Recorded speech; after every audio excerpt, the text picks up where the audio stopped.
the minutes from the last meeting. Thank you for including those. Any last minute amendments to make note of? I think the only change would be correcting Julia's name on the minutes. We will make note of that. Thank you. And let the record show that Tyler Langdon just joined us. Do you have a doctor's note, Tyler? Okay. This should be one of those days. Right. Seriously. Nick, thank you. Anything else? Nothing else to add. All right, great. Any motions out there, Tyler, to approve the minutes from August 17th? So moved. Love to move to approve the minutes from the 17th. Perfect. Got it. Thank you. Second? I'll second. Thank you. All in favor? Aye. Any opposed? Wonderful. Minutes have been approved. We'll move on to A5.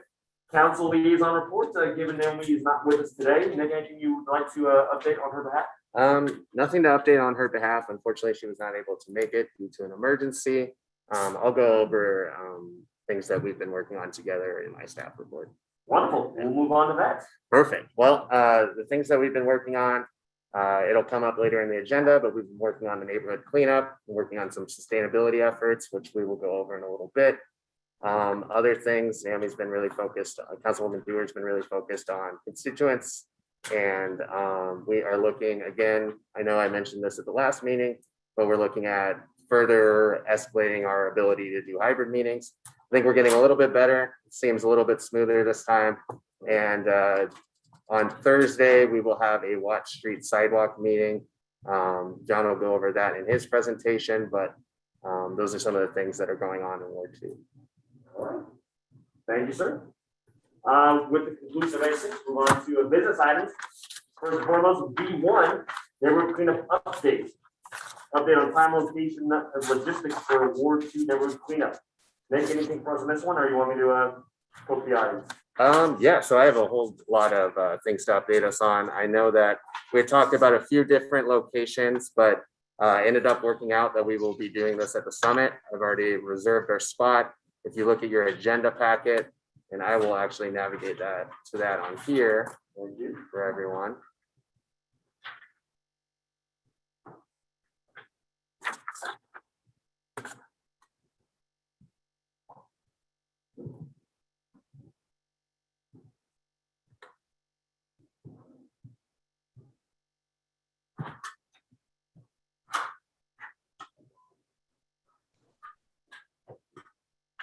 So we're going to be doing the neighborhood cleanup at the summit. Like I said, we had already reserved our spot. We have allocated 7 dumpsters. 5 of them are going to be coming from Councilwoman Dewar, and another 2 will be coming from Councilman Reese.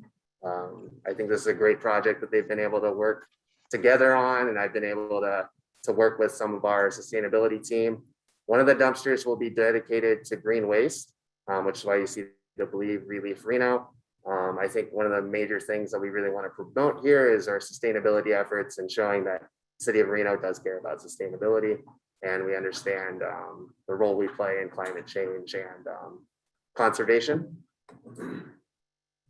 So this is the postcard that went out to residents in the area. We sent out about 1,500 postcards to folks in the area.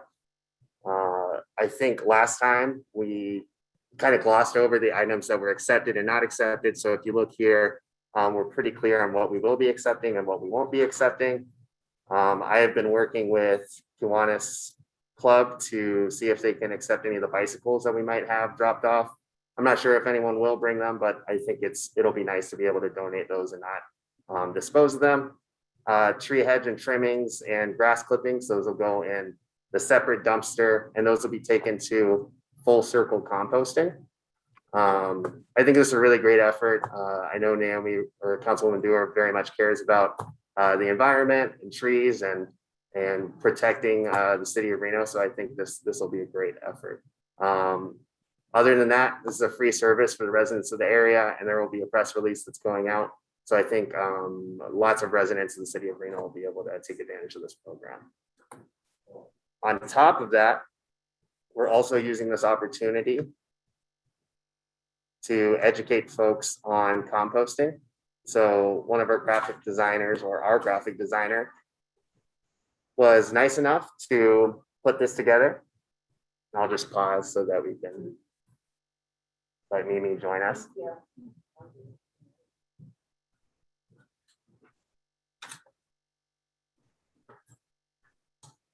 So we were just getting caught up on the neighborhood cleanup. I'm going over some of the educational materials that we'll be handing out.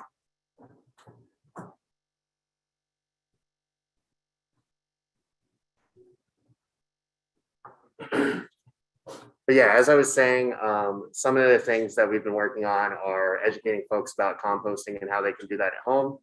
I think this will be a great opportunity to really highlight that and give people in the area a lot more information about how they can help lower their carbon footprint. So if you guys want to go over that, not sure I'll be able to answer any of the technical questions, but if you have any questions, please feel free to ask. Is the composting pamphlet going out with the cleanup info? As residents come and drop off their large waste or their grass clippings, etc., we'll be handing it to them. Got it. Yep. Okay. So this is not being mailed to them. Got it. And then this is just another flyer. I'll be dropping this off at some of the apartment complexes and surrounding area. Again, this is some really great work that we had done by our graphic designer, so very grateful for her help. And we also have information about how folks can drop off their green waste to RT Donovan or Full Circle Compost themselves. And there's another social graphic that'll be going out.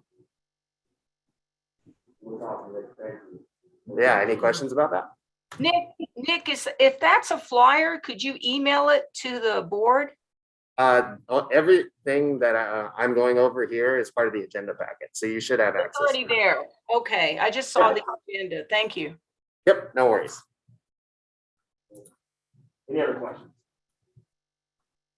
Wonderful. Nick, oh, please go ahead. The only thing I ask is, I know we need some volunteers to make sure, especially given that we have a separate dumpster for green waste. I just need to take down some names of the NAB members that might be able to come for a couple hours or the entire time. It's only 4 hours to make sure that folks are not dropping off their mattresses or contaminating the green waste area. So do we have any volunteers? Saturday? Saturday from 9 to 1.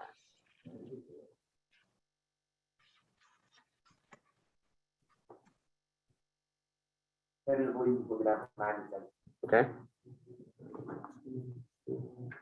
And Patrick, will you be there the whole time? or- Probably be there the whole time. Okay. Tyler, I have another event that day. I'm Okay. sorry. you're fine.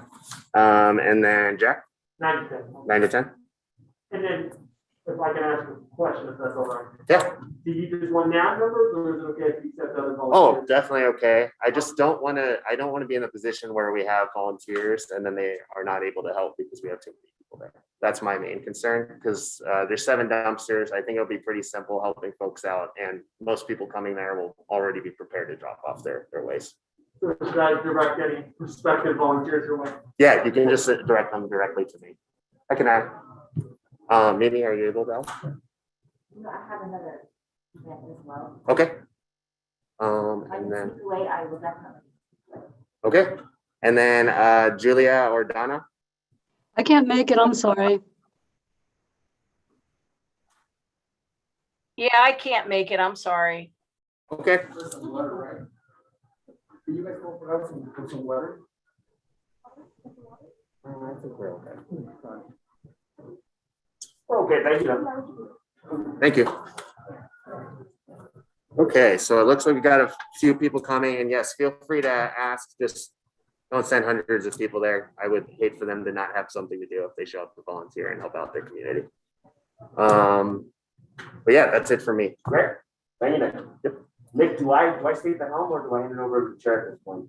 I think you can hand it over. Okay. Yeah. Well, given the chairs here, we glad to have you. Steve, thank you. My apologies to the board members and to our guests and citizens for being late. I forget that I'm so spoiled from being at the Millennium Nursery that I forget going to this parking lot and parking 600 miles away and then running in here takes a lot longer than just pulling in the one-way mission like we have. So my apologies, everybody. Steve, thank you so much for starting the meeting, and Nick, thank you for getting the meeting started. Looks like we're on business items B2. Is that correct? That's correct. Thank you so much.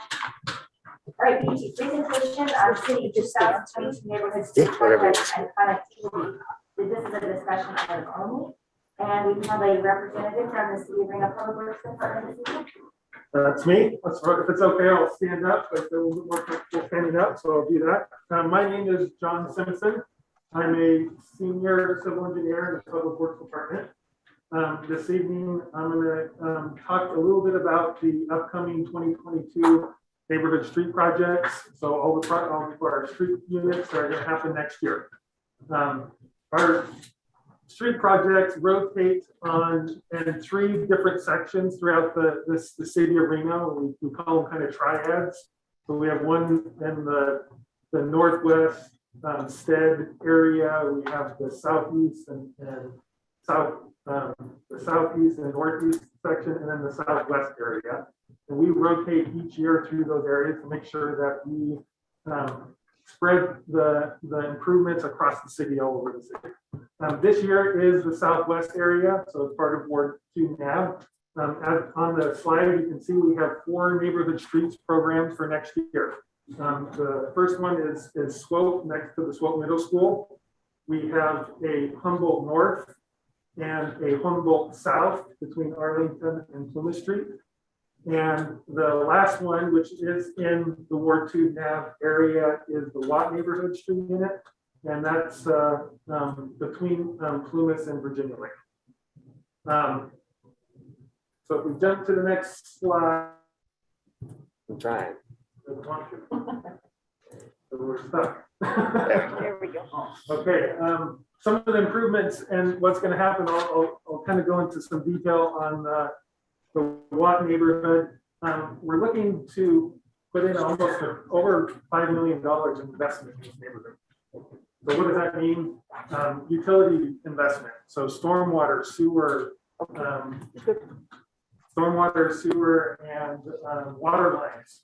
There's going to be some work associated with all 3 of those things. Obviously, we're going to be fixing streets, curb and gutter, and sidewalks.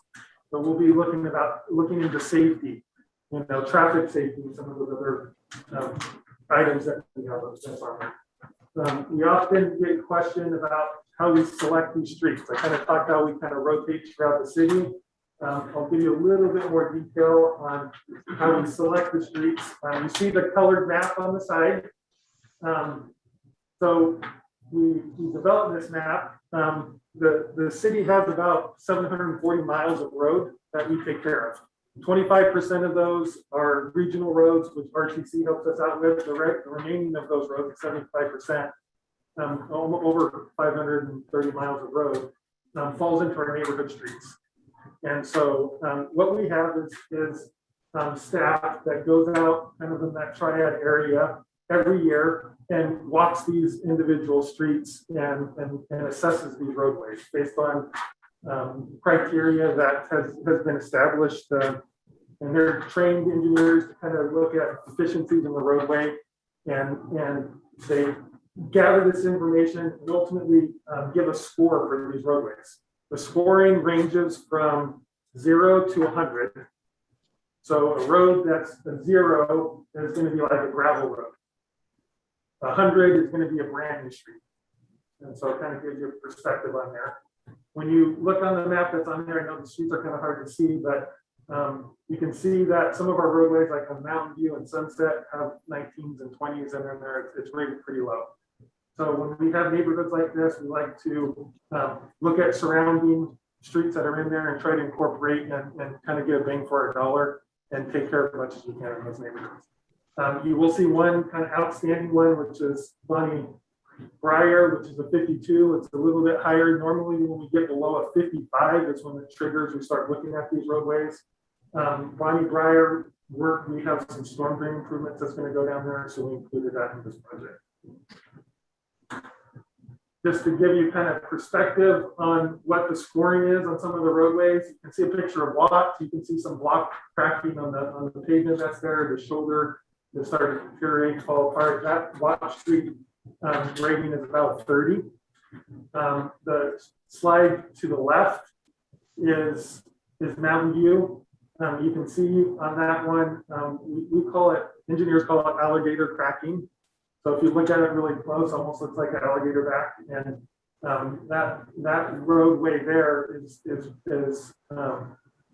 has a rating of 19. And so when you start getting that alligator cracking, you pop out and the road, we see deterioration fairly quickly.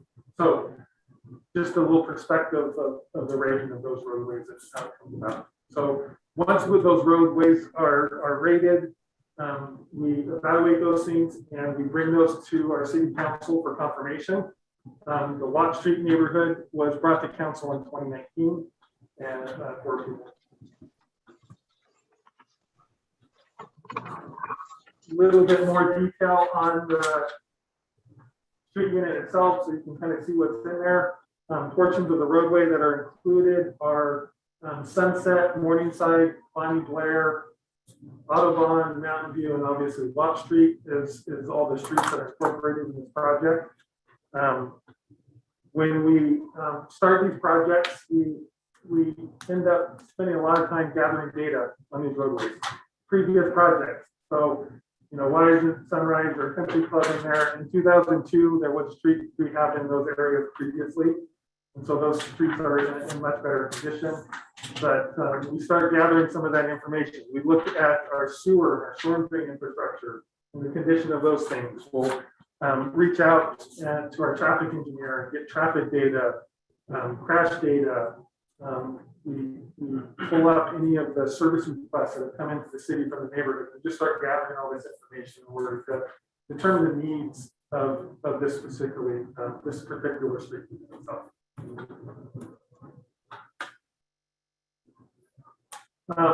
One of the things that we always do is reach out to our utility companies. The slide on the left, although a little blurry, is a portion of the water system that Tumwa plans to improve in the neighborhood. So the water system in this neighborhood was installed in the late 1930s and 1940s, so it's almost 80 years old. And so with our project, when we reach out to the utility companies, we ask if there's any needs or improvements that they need to do ahead of us on our project, and Tumwa has identified 90. The city has evaluated storm drain system on the right. You see a storm drain and capacity improvement project that's going to come from Plum Lake down to Virginia Lake to help alleviate some of the stormwater needs that the city has. And then we always get a question about the sewer system and what's the condition of the sewer system. The sewer system was also installed around the same time, so it's almost 80 years old. However, if you look at the lines that are highlighted in yellow, those sewer systems have been upgraded. We lined those sewer systems or done improvements to those. I think 1998 and I think 2012, we did some improvements in the neighborhood. We still have, you can see the green lines that are on there. There's still some sewer that needs to be improved. We're likely on this project to do some small spot repairs and come back and continue to do lining and finish up the work that we need to do. I'll catch questions at the end if that's okay. Just a quick question, what is the purple mean on that? The purple on the bottom, the purple lines are private sewer systems that the city has mapped in our system. However, we do not own them or we do not maintain them.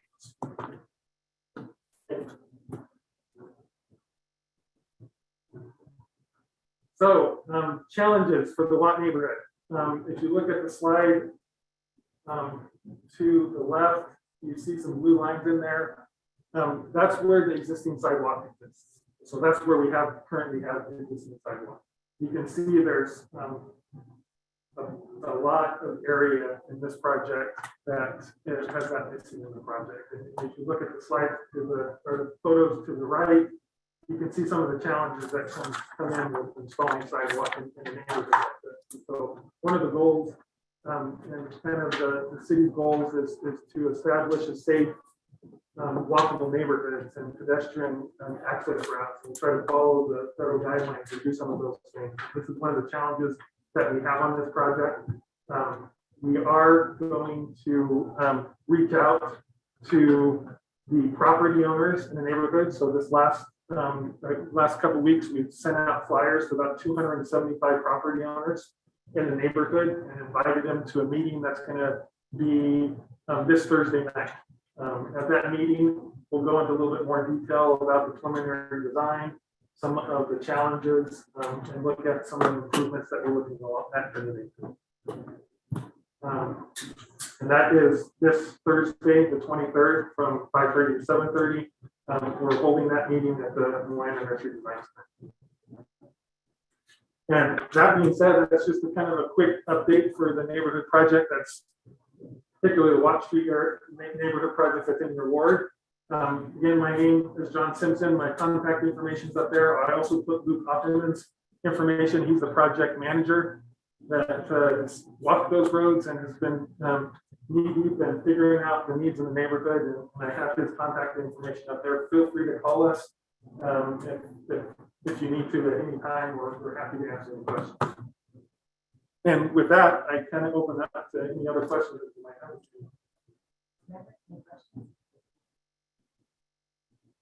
Patrick Fisher for the record. Are there special assessments for the homeowners as part of this project?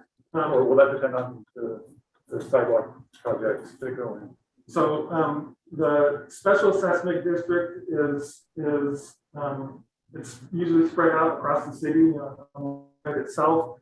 We were able to procure a grant through the community block grant, which covered some of that cost. And so this neighborhood will not see a special assessment district. Right? So for those areas, we can see that there are sidewalk in some sections and sidewalk not. And so for the property owners, does their property, are they like the one with the Sherby's, are they encroaching in the easement in the city, or does their property line actually go down to it? So typically the property line in this neighborhood, each road is a little bit different.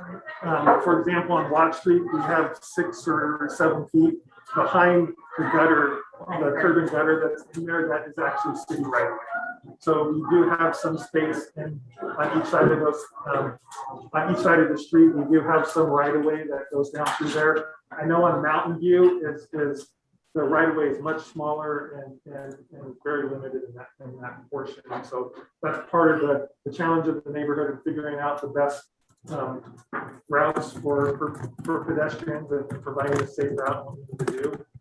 This upcoming meeting, we want to go into a little bit more detail with that property. So there might be some property owners that may lose a little land. Yes, there may be some properties that lose some landscaping in front of their houses. And so the next question is, what if they were asking for compensation? When it's city right away, we do not provide compensation to property owners when it's the city's property itself. We will. I just wanted to make sure you put that out there. So Okay. Yep. Yeah, we don't provide compensation for property that the city owns and maintains, but we will do our best to limit. We'll repair the sprinkler systems and do what we need to provide the least amount of impact that we can on our property. I don't want to mitigate. Yes. Thank you so much. Any other questions? Donna has a question. Donna Keats, can I speak? Yes. Thank you. I'm not sure how to do this. I got my hand up. I was kind of waiting to be called on. I don't know what to. Anyway, I have some questions about this since I live in this neighborhood and a lot of my neighbors are concerned about this. Could you back up to the pedestrian connectivity slide, please? Just one backwards. No? Hello? We're working to try to go backwards. That's why. Oh, okay. All right. Well, so you have these blue lines where you show the partial sidewalks. Am I understanding you to be saying that it's your intention as part of this project to complete all the sidewalks in this neighborhood? Is that what you're saying? The city of Reno is working to provide a pedestrian route through the neighborhood. So yes, we will look at Pedestrian, I'm sorry, could you say that again, please? the city is looking to install a pedestrian route. So yes, that means installing sidewalk throughout the neighborhood. And when we look at the neighborhood, what we will do is utilize existing sidewalks that there as best we can, and install sidewalk where it's missing in between different portions of the property. We're going to evaluate the neighborhood, and on the Thursday night meeting, we'll go into much more detail about that. But it's likely in this neighborhood, we're going to pick one side of the street or the other side of the street to do those improvements because of the impact of the property owners. Okay, I have a comment and some more questions if I have the time. I got your flyer. Sidewalks are a hot issue because this neighborhood and many older neighborhoods have commonly been grandfathered on the no sidewalk things. I'm aware that rules have changed over time, but typically historically, unless you did a remodel of like $10,000 worth or more, you didn't have to put a sidewalk in just gratuitously because there wasn't one. And I know that the rules have been updated. I followed a little bit of that, but where I'm going with this is that not a single person who got your flyer has any idea that landscaping in the city right of way may be removed regardless of their input. So they may not even show up at the meeting because the flyers, from my perspective, streets in your neighborhood are getting repaved. Join us for a meeting. Well, streets in our neighborhood have been off and on repaved or new asphalt. Oh, great, they're going to be repaved. There's nothing on here that talks about any of the rest of this, which will limit the public participation at this meeting on Thursday. My opinion, having spent 25 years on this. And I think from my point of view, and you please could consider this feedback to take to your public meeting. These notices are insufficient to the task of what you're attempting to do. And you end up with a lot of pushback on like the slides that you showed of somebody who graded out their, their gravel right down into the curb to spill all that gravel into the storm drain. Bad idea, but nevertheless, it was done. And there wasn't, that particular thing isn't a problem. My street is not being done. I don't have a personal thing going on here, but my 50-year-old trees that were put in, and well, they're older than that. When my house, the trees at my house are right on the curb and they're 70, 80 feet tall. You really can't put a sidewalk there without killing these massive old trees. And these things are issues for people that live in these older neighborhoods. And I think it's a great idea to do street repaving. I think it's a great idea to talk to people about their underground utilities. I think a lot of this is great, but I think the notice is inadequate to the task. And there's going to be potentially quite a lot of pushback. And if my street was going to be impacted and I didn't attend the meeting because I thought you were just repaving my street, then I came to find out that you wanted to take out 8 foot of my front yard and my landscaping because the city needs their master plan thing. Because the other thing to keep in mind is like, for example, Watt Street, not so much. Watt Street can be a very dangerous street. Bonnie Briar is not a dangerous street. My street, Sunrise Drive, it's like 4 lanes wide. We don't need a sidewalk on our street. The piecemeal sidewalks right now, there's so much walking space for 2 lanes of fast traffic and still plenty of walking space, So like the sidewalk should come out of the city street part, not because the streets are so wide and it's only a couple blocks long. So there's other ways to think about this, I think, to potentially minimize pushback. And I understand the program plan about pedestrian connectivity. But Morningside, okay. Mountain View is just a nightmare. There are development projects with access off Mountain View that haven't been built yet that will be built. There's the whole Audubon problem. Mountain View is a huge problem. Repaving it, you got no room for sidewalks there. And this thing came up when the development project was happening down right by the dog park at Virginia Lake about you can't get up and down Mountain View now. I was trying to leave my neighborhood today and watch somebody struggle to get out of their driveway on Mountain View because there's no visibility, there's no street parking, yet people park halfway up the curb. I don't actually see how you're going to do it without a street widening thing. And the power company just put new power poles in on those corners. And there was a big deal about getting the speed bumps put in there. So I'm just wondering, like, there might be a bigger problem / picture and a little more involvement that can be, I'm not being critical. I mean, I think it's a wonderful thing. I just think from the public perspective, this is potentially problematic, particularly in this neighborhood that's been very politically active, and all the development on Mountain View and all the access problems from Mountain View and the Virginia Park problems. I think there's maybe something a little bigger that should be talked about. I can't come to the meeting on Thursday, or I would say this in front of everybody who needs to be there, but hopefully these comments will represent me at that meeting.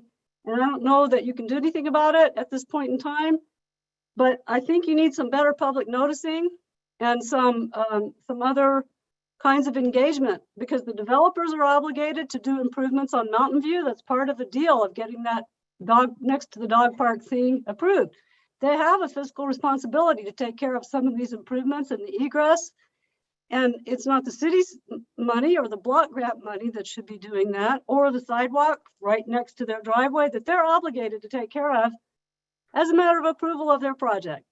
So I don't know if any of these details have been looked into, or if you have any coordination with any of these other kinds of issues, but I'd like to see that happen. I would request that happen before this thing just starts chucking and rolling. You know, Watt Street is dangerous, but there's no sidewalk on Watt Street. And there are a lot of 50, 60, 70-year-old houses on Watt Street. And you come along there, how are you going to decide which side of the street you want to rip up and which chunk of people is going to get annoyed by that? And what about the new power poles that were just put in along Watt Street 2 years ago? I mean, how does that work? They're right there, you know, they had to put in the handicap access where they live around the power pole with no sidewalk, which is kind of silly, but you know, they do. So how do you work that out? I mean, you're going to put them on the side of the street where the power poles are? Donna, thank you so much for your comments. John, would you like to add anything to that? Yeah, first of all, there was no intent to try to sideline any of the issues that are going on there. A lot of the things that you're talking about will be presented at the meeting, and we'll be discussing with the property owners. We hear a lot of those concerns. We've looked at a lot of those issues. And again, our engineers are out walking these roadways, and we encourage you to reach out to them, and we will be talking to many of these property owners that are impacted. Okay, I'm not, please don't get me wrong. I'm not trying to imply that you're trying to skirt I don't think you're trying to skirt issues. I just am aware though that sometimes projects in particular and grant funded, things get, you know, isolated from themselves. And people, you know, I know that you reached out to the utilities and the water and all of that, but this notice, I'll tell you what, I know a lot of my neighbors who are not planning to go on Thursday would be there if they knew sidewalks were part of this in that sense. Well, I encourage you to reach out to those neighbors and invite them to the meeting and let them know that this is a good meeting to attend. We will be reaching out to property owners in that neighborhood after this meeting, also specifically those ones that are impacted.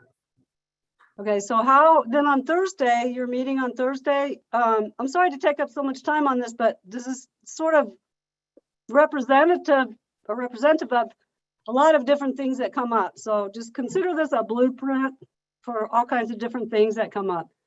But on Thursday, are you planning to present details of your sidewalk plan and of the stuff like that, or?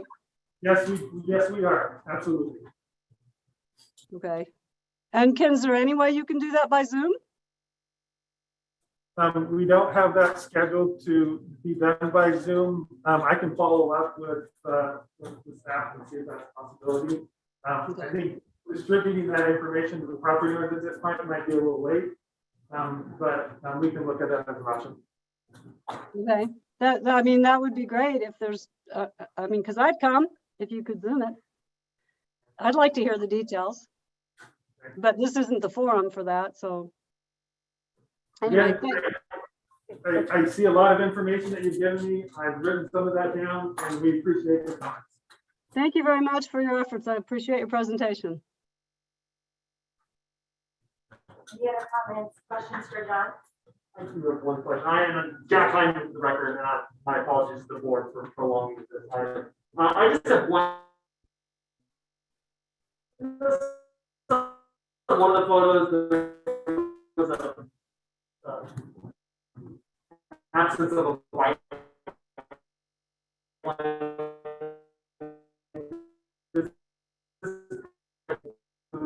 Inclusion of white line.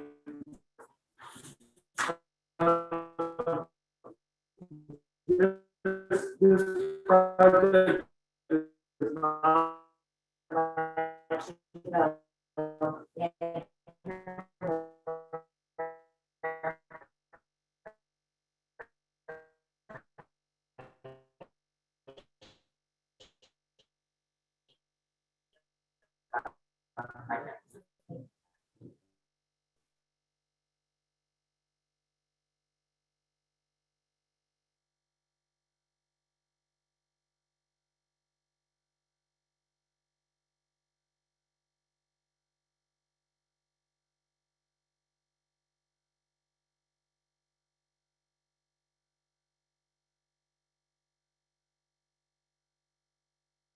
Hi, guys. I think it's just us now.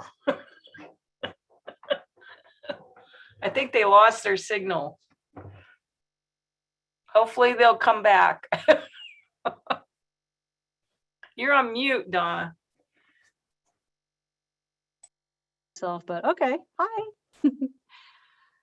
Yeah, anyway, I'm sorry about taking up a lot of time on that stuff, but I think it's important, so.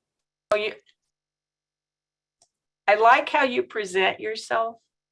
There they are. There's Ashley. They're back. You do a good job, I think, Donna. Oh, thank you. Technical difficulties, but we'll get you right on. Thank you, Ashley. Thank you, Ashley.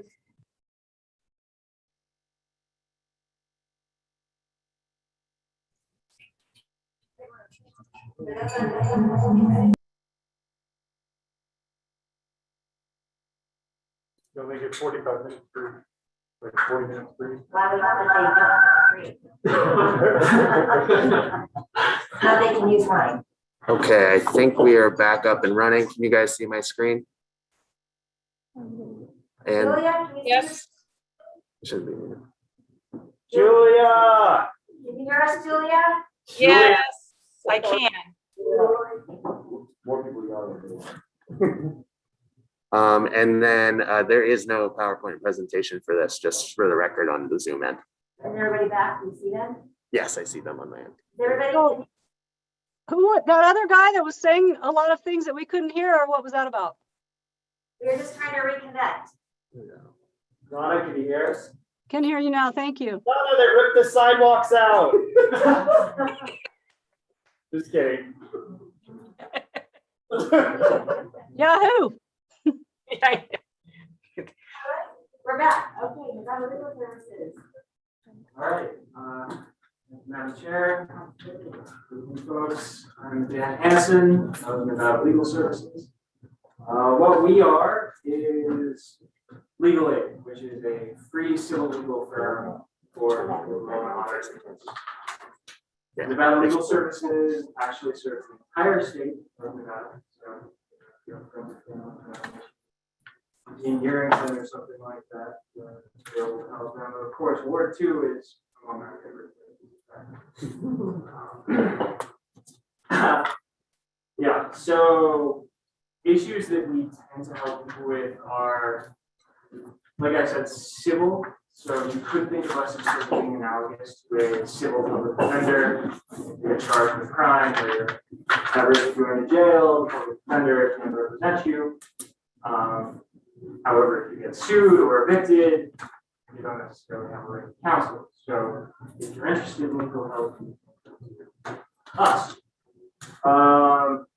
Issues that we tend to help with are, for example, landlord tenant issues, bankruptcy, other consumer issues. We have a senior law project that helps. We have senior centers around the state planning, et cetera, et cetera. For those of you who are interested in contacting us, I'll just put our contact info right up front here. Our phone number is 775-284-8888. 3491. And our website is www.nlslaw.net. And we do have a sort of COVID-19 resource guide to help guide people to other resources throughout the community. Fairly legal resources right on the COVID-19 tab of our website. So I won't fill up anybody's time with any more of that. I see on the agenda that I'm going to give eviction moratorium updates. And now that we've established who I am, Ben Hansen, the attorney in charge of the Civil Rights Center in our Reno office. I'll give sort of brief status of what's going on with evictions here in the state of Nevada. Those of you who follow the headlines have probably heard something along the lines of there was a CDC moratorium on evictions, blocking evictions around the country. Hotly contested, especially by landlords, and Supreme Court fairly recently, a few weeks ago, determined that the whole thing was problematic in the first place and it is no longer a law of the land. Not to worry though, here in Nevada, the Nevada legislature in one session passed AB 486, which establishes essentially the same protections that the CDC moratorium put into place for tenants throughout the state of Nevada. So those protections are that in cases where there's a no cause eviction notice or a rent eviction notice and the tenant is behind on rent, it is a defense to the eviction if there is a pending application for rental assistance. And that means generally CHAP funding, which is available through the city or through the Reno Housing Authority. That website is renoha.org for those of you who are writing along at home and interested in that sort of thing. And CHAP funding is CARES housing assistance funding. So it's the federal program that came along with the CARES Act where money is distributed to tenants, to people who are falling behind on rents throughout the disaster that has been the last year and almost exactly 6 months. That's around for that, so I won't burden you with any further detail. So the state of the law and the eviction moratorium is, the governor's moratorium on evictions throughout the state ended months ago. The CDC moratorium is no more. However, Nevada law has changed so that there are some protections that can do in the event that there's an eviction.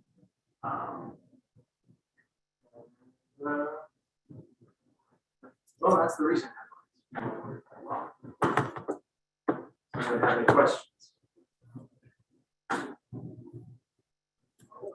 In the event that somebody does not have a pending application, and for one of these two assistance programs, then what happens?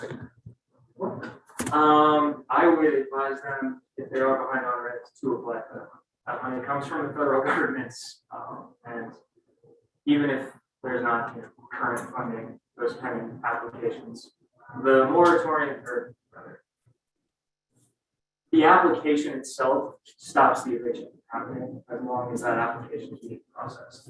And those cases do also go to mediation, so landlords and tenants can talk issues out amongst each other in a sort of structured environment, because as you may be aware, the landlord-tenant relationship is not always the healthiest relationship. It's not always the so landlords in cases where someone has applied for rental assistance, we go to mediation. Any hearing we stay for 30 days, basically. And landlords have a chance to talk that out. In the event that they have not applied for CHAP funding, then they are going to have difficulty raising that defense in an eviction proceeding. But you can apply for CHAP funding on the day that you file your tenant's application to get it there. Any of you who are interested in learning about how eviction works in the state of Nevada are certainly more than welcome to any of our community presentations where I go into the full 45 minutes what happens with eviction. So in the event that you are behind on rent, apply for CHAP funding. And CHAP funding is, while it is the main source of rental assistance, it's not necessarily the only source of rental assistance in the community. There are other organizations in the community who are much more limited rental assistance, for example, Catholic Charities, Salvation Army, et cetera.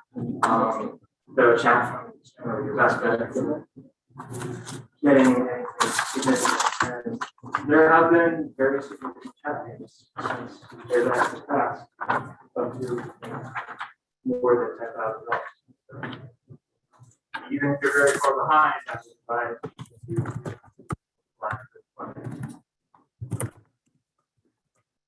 Another picture for the record, there was trouble getting that money distributed at the beginning of this whole process, correct? Are people catching up to this now? Are they finally getting on board? I mean, are we actually using the funds that have been allocated? I mean, the CHAP funds are being allocated. And it's limited. There's limited and then there's limited. There were millions and millions of dollars in the state of Nevada and all their operations. So it's my understanding that there's still money there. It's just getting the right places. Right. The process is getting better. So yeah, the process, I can't say the process, doesn't take time. If there's an eviction proceeding already happening, the court will kind of demand that the housing authority fast track an application. But yeah, so there are some delays, but I'm not really there in the CHAP's from the office. That's why it's accurate to tell you what the delays are or what happening. Thank you. Yeah, Hyman, for the record, there was a concern that if the CDC moratorium was lifted, there would be mass evictions everywhere. More centralized in Nevada, are we seeing that in our community? Are you seeing an uptick of mass eviction? You can think of that nature. We did sort of anticipate an uptake of evictions, but I can't necessarily say that we've seen it. 84, 86, like I said before, does basically cover the same ground as the CDC moratorium covered. So a lot of the people who were covered by the CDC moratorium are still protected by federal law, as far as that goes. Now, there are some cases where people would slip through the cracks in the differences between those two laws, but for the most part, 84, 86 has been there for months and months now. It's there before the moratorium ended. And I was already seeing courts tending to prefer using 84, 86 as the framework for processing minority cases anyway. It sort of have a pop-up outreach where we went to the Sparks Justice Court to be available right at the end of the moratorium, and well, I'm going to show it.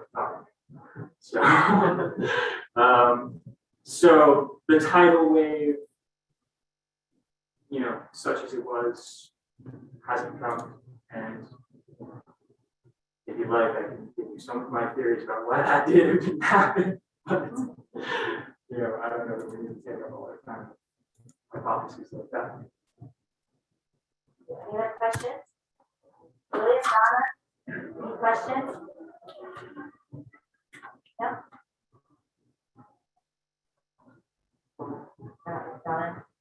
Donna, I think you're on mute.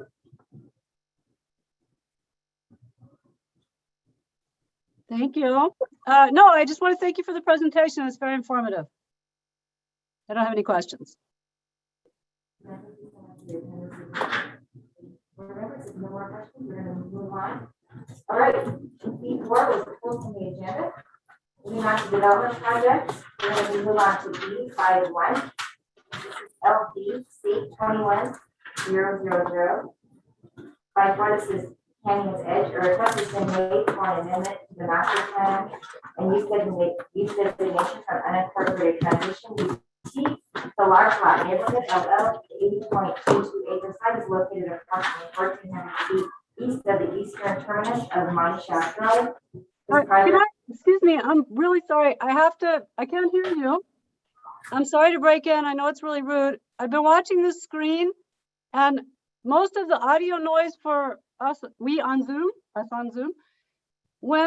don't know how to describe it. I think it's Nick, but every time he picks up his iPhone or shuffles papers or types on his keyboard, he's at the head of the table. Every movement down there comes through and crosses up the audio, and typing overrides the sound. So you get on whoever's speaking doesn't transmit. And I would like to be able to hear this particular presentation. So I'm sorry I interrupted, but I would maybe hope that we could get a little more clear audio. And I don't know who's down at that end of the table. I'll stop typing. Oh, thank you. Oh, then it is you. Okay, well, thank you. Because every time you move your paper, it wipes out the noise. Every time you do anything, and I don't know why that is, but it's knocking out the audio for me. Okay. Thank you. I appreciate that. Development project LPC 21-0003 Forest Chinese Edge. We have a representative here today for this project. John? Thank you, Welcome to Madam see Chair. you. Nice to see you. Thank you, you Welcome too, back. appreciate that. What are we doing for presentation here? Am I just standing up here at the end and, do we have a remote and all that? or- I'll click it Make for you. sure, Okay. What about the way it fits the screen? It's not, it's, kind of not fitting there entirely. We got some cutoff. That'll work. It's better yet. At the bottom of the screen where my name's noted, I'm talking about the exhibits that follow. Yeah. Thank you all for being. Is everybody here with the NAB? How does this work? I'm just curious. Is this the NAB, right? NAB. Okay, and some people from the community. Okay. Yes, and then we're- And I know Jennifer and and Tracy are here with the horse advocacy groups, I guess. So I want to introduce Jim Dolan at the head of the table over here. He's the man that we're working for. He's the developer and manager of the Virginia 40s LLC. He's part of the Dolan family that's very respected around town, and they have some property in this area. This particular 80-acre, 2 parcels is Jim's. He's the lead on. And John Munson is next to Brooke. He's our civil engineer. He's been involved in this property for years. Man, I have a lot of respect for dealing with this kind of terrain. So we're here. We made application 9 months ago. That seems remarkable because typically you go through process within 3 months and you're already through city council. But this has been largely about managing some of the complicated wild horse issues of which I don't know a lot about, but it's kind of put us on hold as it relates to the range and management and all that. So I'll let others touch on that if you guys want to get into it in Q&A. So we're here for that master plan amendment request to establish single family on a little band. You're going to see in a couple of slides consistently, and the rest in open space. And then there's a tier change, which is to the Truckee Meadows regional plan. It simply is this designation in the regional plan, go from tier 2 to tier 3, which allows us then to develop the 14-acre portion of the property. And a key point is that third bullet point. This is not a new project. This is a pipeline project, a different stage. Several of you were present when we presented this back in 2019, Patrick nodding because he's aware of it. We had support from the NAB. We had support from the city council to annex this property back in December of 2019. Next slide. So there's the property, a couple of key reference points. The canyons, which is the adjacent property to the west, is one that was approved by city council just a couple of months ago. And then going further down the hill, the Palisades under construction. It's very well established at this point. I think it is. I think it's almost complete. Demonte Ranch High School. Then you guys know the primary roads that make connection to here. Thank you. So there's the current city master plan. Look carefully at what we're doing here because it's currently UT 40, which is just kind of a holding designation in the master plan. And so you see there's that, just above the canyons part, we have that little parcel with around feature. You guys got a pointer, Andy, by chance? Okay, That's okay. use the cursor. No, it's all good. I have my own, but I think it's either one or the other, right? Sure. Okay. Yeah. Does this work? I don't think it does unless it's plugged in. I Right. have not used it. You can try to use it also if you like. That's okay. I'm not- So, what's key to this is Mr. Dolan granted an easement to the Canyons project that was recently approved for that little swoopy-doo road that goes to a water tank that's just above the Canyons Lake. The other is the road that sweeps outside into our property for the Canyons project that becomes their primary backbone road. The point to that is that this was planned as such for years. These properties, at least in delivering infrastructure, was intended and annexed as such by the city council to serve both properties with the same major infrastructure. Next slide. So here's what we did. Can you toggle back and forth between those two? See that? So we originally came in, you see that for 80-acre parcels, Canyon Veg, and we did 80 acres to large lot residential. Well, we've heard so much from the community about protecting further development up the hill. So we thought, what is the most aggressive thing we can do to put this in public domain and end all further discussion of development going further east?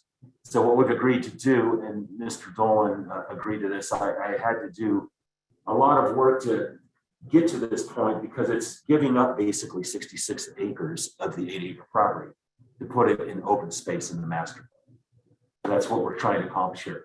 So the idea would be, if you think about no property lines, we laid out these SF blocks based on the lay of the land and the topography. You see that little bubble that fits on our property as an extension of the canyons because that's the way the topography is. And it sort of makes perfect sense. We've shared this with a lot of people and we've had it very well received conceptually. Key is that, excuse me, is that we have that big chunk of open space. And so it's all premised on this. Is the simplest tool we have. I've been using this tool for many, many years.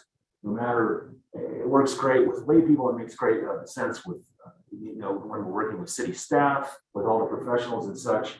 You can see in the simplest realm, we have green and yellow as the flatter parts of the site. And so the most responsible thing we can do is grab that area and say that's going to be our development area, so it minimizes grading and disturbance, keeps it all contained. Again, as an extension of the canyons, and that is that 14-acre piece. Again, noted that the all basically red is going to be zoned open space, or as the city words go, it's PGOS, Parks Greenway Open Space. Excuse me. So the parallel piece to this is the Truckee Meadows Regional Plan. Now, this is important because we would need sponsorship from the city. Let's hope that the city council sees the merit of what we're proposing, planning commission, staff, and we're approve it as I noted in that one map. So we have the same issue with the regional map. Now, I know this has got some kind of Tetris look and it's weird because you have a bunch of boxes with overlaying to topography is kind of a weird concept, but it is what it is. It's kind of a broad brush when they form the regional plan. But the key part of it is that greenish brown color is the constrained area in the regional plan. We have that same band of development that we're trying to identify. We have driveways coming off the road, off the backbone road, and those little orange dots are the 8 houses that we have with driveways coming right off that road. So now you can see, if you could toggle back and forth between those two a few times, you'll see what we're trying to accomplish. Again, to be completely precise and consistent in the way we've mapped this, we have, go to the prior slide. There's the there we're identifying the flatland consistent in the regional plan, just like the city master plan. We overlay the blue bubble that extends beyond that property line into ours and allows us to put in the driveways in the 8 lots, assuming the regional plan change would happen in the city master. What do I have noted out? There was a couple other notes there I didn't hear they were pointing out. Yeah, the tier 2 is obviously the tier, the tier that we need to accomplish this development. The key point here, again, as you guys can see this, we're saying we're putting it in stone that you can't possibly extend further up the mountain if it were approved as such. And we're putting that in the hands of the regional plan, which involves the regional governing board, that's 10 elected officials, plus the city council and the master planner on zoning. And Mr. Dolan would have to agree to it as such, which he has conceptually. Again, just showing a follow-up to that, you guys can see exactly the same area of development. And I think that pretty much, do you have any more on that? Just a couple. Oh, extremely important slide, geez. I have no expertise in this. I disclose that up front. It's an important item. Can you go back to the one slide prior? Or maybe a couple where it shows canyons better. Can I ask real quick, the portion that's kind of cut out with the dashes up the mountainside, is that the portion of the canyon that cuts through, where it kind of like funnels up on the mountainside? So that's further south. Oh, you mean that off the red there? Yeah, the See. part where it's like kind of some greens and yellows in the middle, is that, sorry? No, that's just, that's just the way the earth is formed, right? You got a little bit of nooks and crannies and wiggles and ups and downs in and out. That's really all that is. It's just not perfectly sloped, right? You got little crowns and noses and that. Is that what you're talking about up above the water tank? I guess I'm asking more generally in relation to the area in the canyon. It kind of is Okay. passable area. Is that part of this map? Let me show you the canyons since I don't have a pointer. We're gonna go old school. The canyons, so here's the canyons, right? There is the drainage. So it's off this property. Okay, got it. Thank Yeah, you. I appreciate that question because it's not clear when you got all these polygons. What it looks like, but that's how that goes, right? Got it. Okay, thank you. Thank you. And so, Am I on the right slide? Point?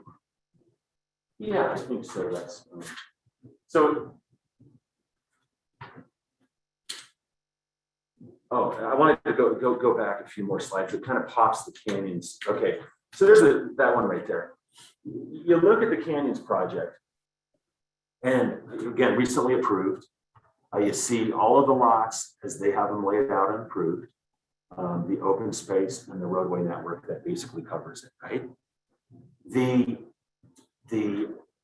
For whatever reason, they were conditioned, and I don't know if they asked for it, to put a fence around their property. So we still have the horse issue, and then you can go forward and you can out to the slide that shows the horse trail.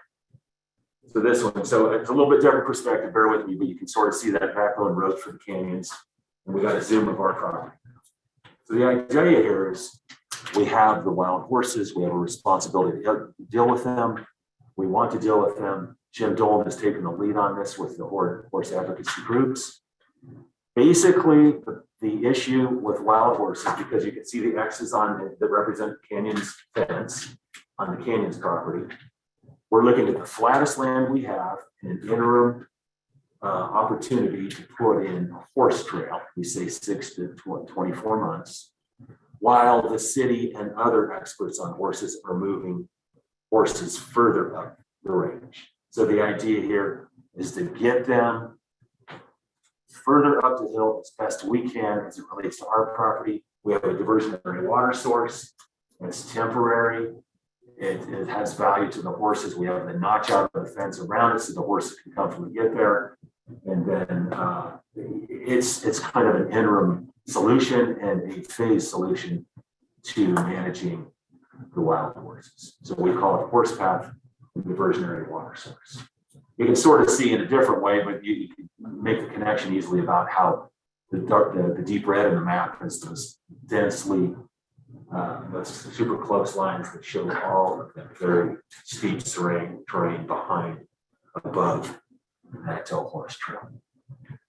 I can't read all my notes there, but I think that pretty much You have one more slide. One more slide, yes. Key commitments and mitigation in our plan. I'm going to just read these because I think they're important points. We're proposing roughly 80% of canyon dams be transferred to open space in city master plan. It ends all discussion of further development moving up the hill at this location.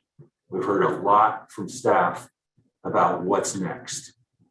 We're being really forthright of saying we're going to cluster homes, create 6 lots, 8 total, with the road there already established, no new infrastructure, no new water tank, and the end of the city expansion going up there. Second bullet point, we're addressing an important community issue by allowing a horse path for an interim period on the flat portion of Canyon Edge site and a water source in the northeast corner. We believe that the comprehensive plan will transition horses from the area south of our site and move them further up the range northeasterly.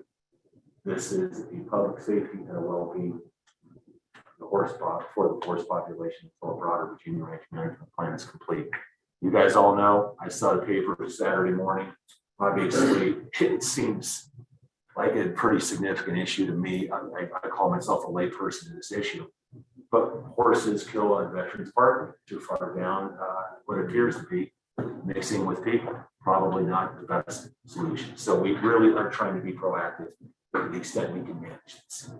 And then the last slide would be, we are working with wild horse advocacy groups and DOW and Department of Ag. They're all obviously very influential on the issue on a wildlife plan that includes the funding for seeding on certain parcels to the east of Canyons Edge, as well as fencing plan, while considering other wildlife potentially affected by our Canyons Edge project. That's all I have. Thank you for allowing me to present, and I'm here for any questions as well. And I might engage John Munson if you have any real technical, or Brooke Oswald is going to I guess, keep me honest here. Introduce myself really quick. Those that don't know me, I'm Brooke Oswald. I'm the planner with the Community Development Department. I am assigned to this case. I also worked on the case of Canyons down the road. That's just so true. As John, the representative, stated, initially this came in as large lot residential and changed the master plan to that. They have 2 comments and discussions to this PTO and it's a parcel to no space in that single family. Now, this is just for the master plan. Master plan goes through, that will go through our planning commission, that will go to our city council. The city council makes the final decision, and then they make a recommendation to our regional or the Truckee regional planning agency to approve or modify the overall master plan. At that same time, as John was discussing, that tier change has to happen at that regional level. So that's what they request, that tier change. After this, we anticipate that we would see a zoning map amendment. So this is, we're looking at this and what would be the appropriate zoning that would come under that. If it's a large lot residential, we would add 2.5 acres per unit, 1 acre per unit, 0.5, but that has now changed. And so we have a single family, those number of single family designations under that. We have FF3, which is 3 units per acre. And we go up from there up to 11 and then into the multifamily. Additionally, we have another zoning that is legal under that, but planned unit development. So that is that planned unit development is how the canyons came in. That is a zoning. And so this could be anticipated to either go traditional zoning or go under a planned unit development. You do have the opportunity to provide comments through the development forms. I encourage you to fill those out. Those do get over to me. We do not have a kind of a timeline on this. We're continuing to work with the applicants as they have modified their master plan and what that would look like. But do know there will be at minimum another 4 public hearings that will take place to move this forward. This government. And I'm also available if anyone has any technical questions or process questions, procedure questions related to this feedback. We have a couple hands up on Zoom. Donna? Hi, Donna Keats, for the record. A couple of questions. One, comments regarding eliminating all possibility of moving up. I'd say that slope kind of stomps you on that one, but if it's not a planned unit development, there is no barrier to subdividing those very long lots and doing more hillside variances and such. So unless it's part of that kind of thing, the traditional zoning, it's nice if you want to make it be public space, but it's as impermanent as anything else is. So, you know, maybe you could go that way instead of traditional zoning, and then the public might have a little more confidence that it truly is open space. Secondly, the horse pathway, it's right on top of your proposed houses, so I guess you're not going to be building any houses anytime soon, but I'm wondering where there was a problem with the horse pathways in the canyons. That was a very big deal. And I assumed that this pathway is, you know, diverts the horses that used to wanted to go through the canyons. Only now it's right alongside a road. So I'm not real clear how that's going to be a good thing from a public safety perspective. And if there are any horse advocacy people around, I would love to hear from them, really, because this is out of my league, but I'm quite concerned about the displacement of the horses the first time around, and then this 2-year pathway, and how you're really going to talk them into going up to 30% grade for their little drink of water, you know, in a reasonable way, and a pathway right alongside a road, which is probably soon to be under development, seems like a bad idea to me. So if there are any horse people, can you talk to me about that a little bit? What, are there any horse people? Yeah, yeah. Tracy Wilson, can you back up to the horse path slide? So when the canyon went in, part of the issue was they typically crossed that development to get to their water sources. That was a big issue for us. We actually asked for an alternative source to be put in, and that was not granted. One of the things that they did do is in the very bottom corner, they went from a round cul-de-sac to what they call a hammerhead design to allow as much passage as possible. What happens in that corner is there's very big boulders that make traversing very difficult. So not considering canyon, I mean, just go with me here for a second. If you don't consider Canyon's Edge, what it did when they had to fence their property, and the reason they have to fence their property, and I think John questioned this, is because you don't want horses on those streets going down into the neighborhoods. So the horses would pass above the fence line. Now, when this project goes in, that depending on the timing of which project goes in when, that fence line would have to be pushed back behind those houses to keep the horses off the streets. I mean, there's that, or there's you have to put a cattle guard in the driveway. Otherwise, they're going to get on the street. Right. So those are the two alternatives. And I want to clarify too, excuse me, I want to clarify too that when you look at this map with the X's on it, that's not the proposed fence line. That's just a placeholder. We're working with Tracy and Jen on what the best solution is going to be for fencing. It's very fluid right now, as well as things like we talked about water. So we're working on a water solution. The slide before this talked about seeding that we're trying to propose, but that's taking a back seat down the water because of the drought. So we're working closely with horse advocacy groups to get the right solution for number one, public safety, and number two, what's best for the horses given this situation. In the long term, we know that this horse path, of course, goes right through our stuff. We're saying, look, in the meantime, let's have whatever the horses are doing, but let's work on a fencing plan that'll protect the horses, improve public safety, being too close to roads.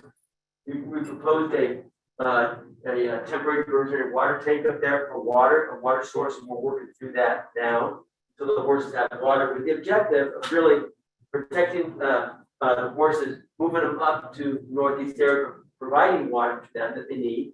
That's why it's a process. And we will accomplish this over the next couple of years to make sure we have the right solution for the horses for this development project to work. But everything's in motion. Maybe. Do you have how are you going to fill the water tank? Do you have a well, water rights?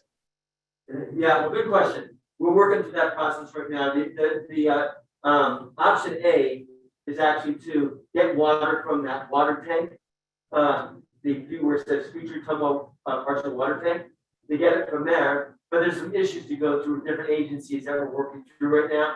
That would be the best solution, but it's not the final solution. The final solution is going to be looking at the range as a whole, to how the best water sources would be up in the whole range. This is obviously a very, very small portion of it. But it's like John had mentioned, it's like phase to first get the horses on the west side of this mountain range in the skinny area up further to the north, provide them water and food.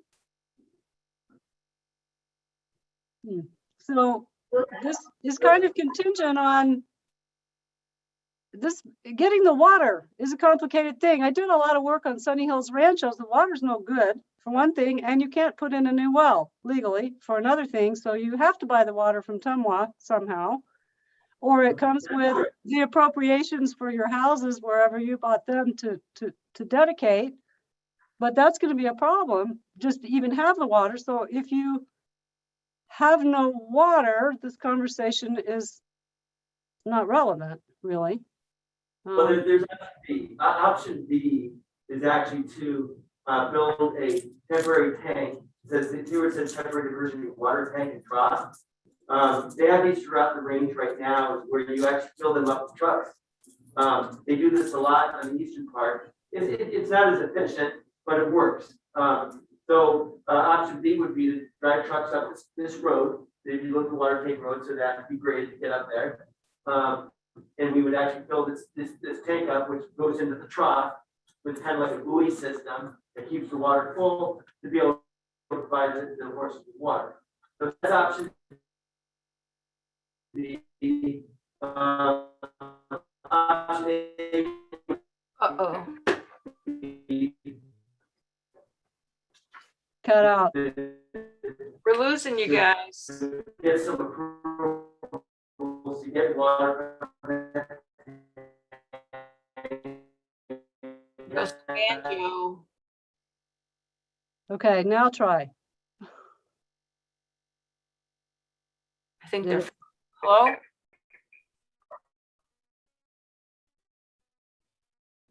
Oh man,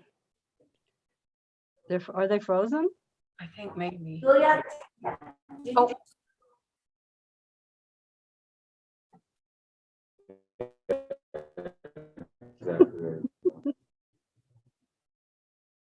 I'm gonna.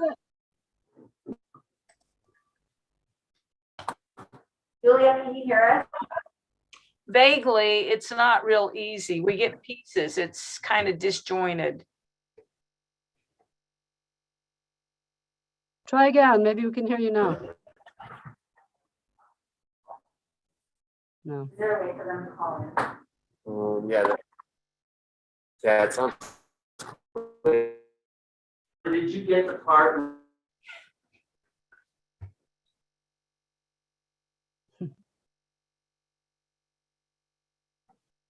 This feels more like, there they are. They're back.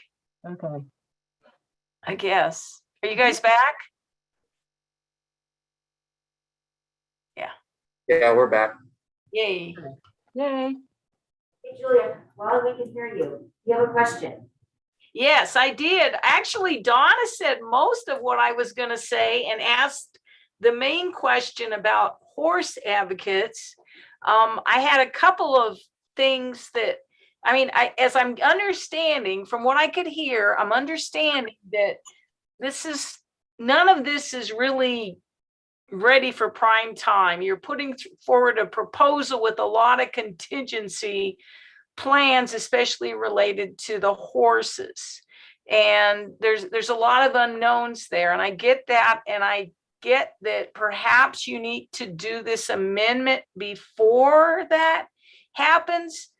I don't know if it's essential, but that's the trajectory you're taking. But regarding one of the comments, I've forgotten your name, but the man representing the developer said, what's going to be the accountability? You said 2 years down the road, blah, blah, blah. I promise you the horses, even if you find a way to get them to the north, they'll come back because this is their home terrain, their home range. Where's the accountability in any of this proposal? So if it's okay Okay, my name is Jennifer Baker for the record, and I've been working with the state of Nevada regarding the wild horse issues for over 17 years. We've been dealing with all kinds of issues on the Virginia range since that time. And I also live in the area, so this is my ward, and I also represent the community from this standpoint. And we've done several different meetings with the community to talk about the issues, talk about the road issues, and out of everything, and I'm speaking from a place of just what's right at this point, who's doing what we can actually say looks more believable when it comes to what they're doing to protect the horses. At this point, we've asked multiple times from the horse advocacy part, because I have represented them in the past, that we get some cattle guards in, we get different speed zones, different signage, different speed ranges. I've asked specifically to put some very large signage saying children and animals wandering the streets in this community, please slow down, all kinds of different things. We haven't gotten that from several different areas, from the county, state, city. And then several different developers have promised they would do different fencing, different cattle guards, you name it. We've got a lot of different things that have been proposed from our perspective. I want to say from the community perspective. So I represent from an odd range, and I'll state which side comes from which. But in this case, from the community side, from all of us that have had to go help these horses and do things that have to encounter these car crashes. They're not accidents, these are car crashes. They're specifically caused from lack of we're doing something. So from that perspective, we've heard a lot. And so when the Dolans talked to me about this, just as a whole years ago from the community standpoint, there was a lot of things said of what they wanted to do. And I said, great, when it comes time, I'm going to be one of them that stands there and says, I'm going to hold your feet to the fire, all pun intended. And they've stuck to it, which is great. And Jim is the first one that I have dealt with. I don't know about Tracy, and I'll have Tracy speak specifically because she represents the two horse advocate programs now. So currently, she's the one that's the expert. Right now, I'm just standing here to talk about what we've done in the past and where we are today from all the promises. Jim's the first one that said, if my project goes through, because obviously there's $0 available unless this project goes through. But in writing, he's willing to do this. He already offered that the minute his project starts to go, he would give a donation to do the grass growing up on the hill, because not only do we have a water issue, which is an urgent, immediate, critical issue, we also have a feeding issue because we've now blocked them from the ability to get food as well. So he thought in the beginning that it would be to put some grass area up at the top where it leads the horses up, the diversionary feeding concept that we've all been talking about for a very long time, and we've been dealing with at different levels at the state level for legalities versus humanitarian efforts on both sides. Of what do we do, what's right, how do we do it? So the different laws have come in. So with that being said, Jim said, well, we can do the grass up on the top, we can do diversionary feeding. Literally, I will seed and create a real actual feeding area up on top. I thought that was awesome. That didn't work. Right. So I apologize. It's just pushing them up further. And we've actually taken the time, Tracy and I and Jim, and I apologize, who was the Rosen Engineering got on that quad during all the smoke and took a drive all around all the properties. And he said, I don't care where you guys choose. And we're looking at different appropriate sites that will be up in an area that the horses will not be bothered. I would say, and again, I'm not an expert, but I would say somewhere around 5 years from now, we might have to decide something different, but that at least gives us some leeway where the horses were not running bales of payout in an emergency situation. We're not asking the community for more donations over and over again, trying to get bales of payout when these horses are in dire need. And then we're not fighting a system that just seems to constantly cause more chaos each year with more things that we just can't seem to get done. So coming from a place of frustration from the community where we love these horses and we also love our community, we also understand we need development. In my opinion, this is the development that's actually said, okay, here's my ideas. And I mean what I say, and I've worked with all of the same developments you guys have, and I've heard all kinds of things, but nobody's actually said, I'm gonna write a check, I'm going to donate it to the organization, and you guys do with it what you need to do, whatever that may be. At first it was the grass, and then the grass became less important than the water. So right now we're talking about water because again, it's that time of year. But in the future, if the money is sitting in an escrow account of some kind, or it's in writing that he will do this immediate upon passage, then that really says something, and that's a completely different language than we have heard in the past for over almost coming up on 2 decades for me. So I think it's a good opportunity to at least maybe grill Mr. Dolan a little more on what his promises were. Sorry, I used the right word, but I have no filter, and everybody that knows me here knows that. So I've actually asked him at length, what does he mean by that? And he actually put it in writing, handed it to Tracy and I, and said, this is what I'm thinking, and you guys take it hard, and this is up to you. And he's saying, I'm not trying to control this, I want you guys to be the ones. There is a master plan conversation going on all over the city. Let's do something that makes sense. We've all said it, community said it, the city council said it, which I give them huge kudos to say, enough is enough. Let's put a plan together. I think that's beautiful. Finally, we have people speaking the right language, in my opinion. But, you know, it's not just this project, this project, this project. We really got to get a plan together. And him and his family, because they own a lot of different areas up there, have all said, let's work directly with the organizations. They are the experts, and they are going to be the ones that lead this conversation. I will say from the horse advocate side, in our all best conversations ever, in a perfect world, if we could have, you know, gumballs and jelly beans for breakfast, lunch, and dinner, we would all say we'd like Virginia range horses to be left alone to do whatever they want, be able to get to the water and the feeding anytime they want, and never have to have diversionary, blah, blah, blah. Unfortunately, that doesn't happen.